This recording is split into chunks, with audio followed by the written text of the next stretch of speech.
Communication means to exchange messages, thoughts, or feelings.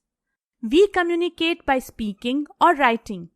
We use various means of communication.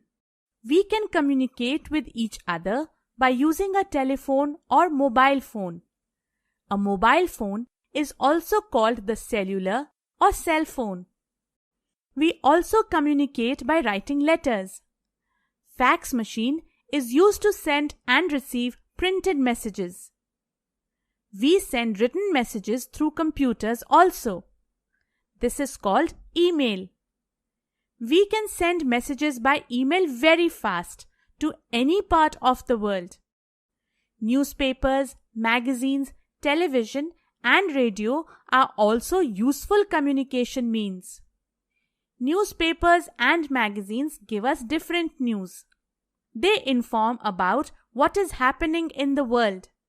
Television and radio also give us news, educational programs, and entertaining programs. Newspapers, television, radio are the means of one-way communication.